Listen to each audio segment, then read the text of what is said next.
네, 오늘은 문나이트 2화의 정밀 분석 영상을 준비해봤는데요.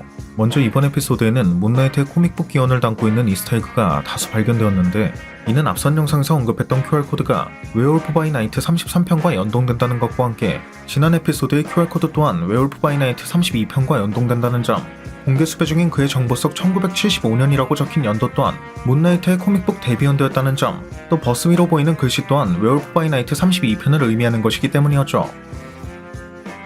이처럼 웨어울프 바이 나이트 32편과 33편이 자주 언급되는 것은 이 웨어울프 바이 나이트 32편이 문나이트의 마블 코믹스 데뷔작이기 때문이고, 33편 또한 32편에서 그 내용이 이어지는 것이기 때문인데, 앞선 영상에서 다뤘던 것처럼 현재 이 웨어울프 바이 나이트는 그 제작이 확정된 상황이기 때문에 향후 문나이트가 이 웨어울프 바이 나이트와 엮이게 될 가능성도 기대해볼 수 있을 것 같네요.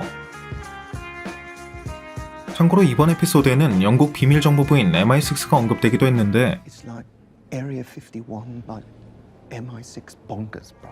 원작 코믹스에는 초자연적인 현상을 전문적으로 다루는 영국의 기관 MI13이 존재하고, 이 MI13은 디플에서 공개될 예정인 시크릿 인베이전 당시에도 활약했다는 점을 미뤄본다면 이는 향후 MI13의 데뷔를 암시하는 이스터에그였던 것으로 생각해볼 수도 있지 않을까 싶네요. 게다가 이 MI13의 주요 멤버들 중에는 블레이드나 블랙나이트 등도 포함되어 있어 이미 이터널스의 쿠키 영상에서부터 그 등장을 예상했던 팀이기도 했었고요. Sure you're ready for that, Mr. Whitman? 그리고 다음 장면에선 마크의 여권 발급 날짜가 2018년 5월 31일 발생했던 타노스의 스냅 이후인 2018년 12월 14일인 것을 볼 수 있어 그가 블립에 휘말리지 않았다는 것을 알 수 있었고, 스티븐이 언급한 이 대사는 전설적인 복서 무하마드 알리가 했던 것이기도 했는데, 원작에선 CIA를 떠나게 된 마크 스펙터가 불법 투기장에서 복싱을 베이스로 활동했던 적이 있다는 점을 미루어 본다면 이 또한 코믹북을 오마주한 장면이었다는 것도 유추해볼 수 있는 부분이었습니다. 여담으로 앞선 에피소드의 이스터에그로 등장했던 뒷샹이 마크와 친구가 된 것도 이 불법 투기장에서의 만남 덕분이었고요. 또 이 장면에서 위장 신분인 두 캐릭터가 사용했던 이름은 존 F 케네디 전 대통령의 미들네임과 라스트 네임이었는데,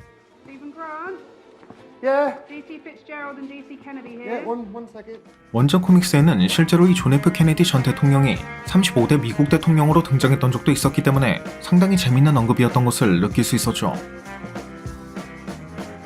마찬가지로 아서도 이 지팡이는 암모트가 최초의 아바타에게 하사했던 선물이다 라고 했고, Okay, yeah. This is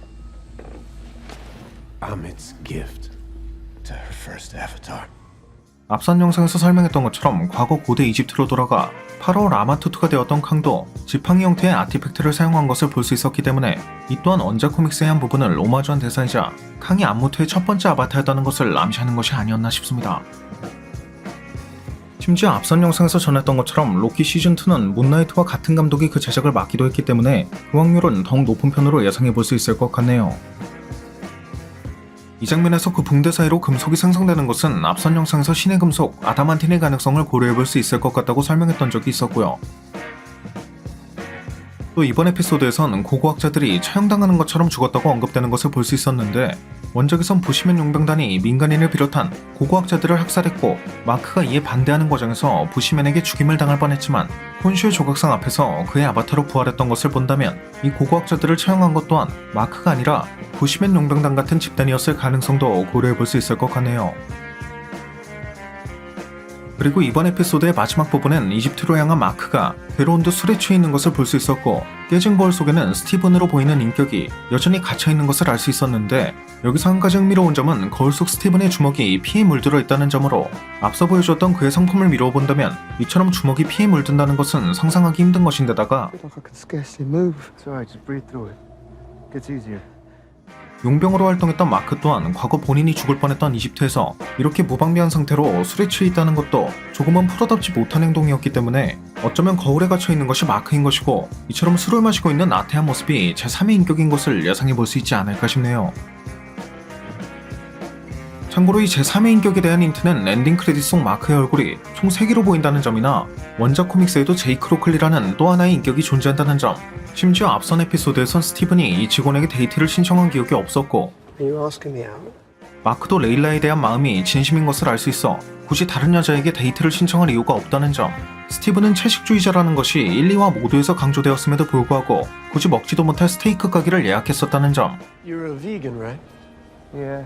Yeah, so am I. You might want to try the lentil soup. I made it this morning. Hang on, did she say steak? What in the world's a bloody vegan going to eat in a steakhouse? I don't know, Donna. Salad?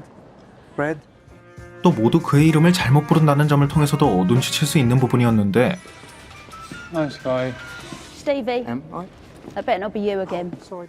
이 제이크 로클리는 주로 밤에 활동하는 택시기사의 인격으로 밤에만 들을 수 있는 다소 비밀스럽고 어두운 정보를 수집하는 데 특화되어 있는 인격, 즉 성실하고 학자에 가까운 성품을 가지고 있는 스티븐이나 용병임에도 본인만의 양심적인 기준을 가지고 있는 마크와는 또 다른 성향을 가지고 있는 인격, 즉 양심과는 거리가 멀고 바람둥이에 가까운 성격인 점을 미뤄본다면 애초에 레일라를 꼬신 것도 제이크였던 것이지만 마치 레일라를 처음 본 스티븐이 그녀를 좋은 사람이라고 느낀 것처럼 You seem absolutely lovely.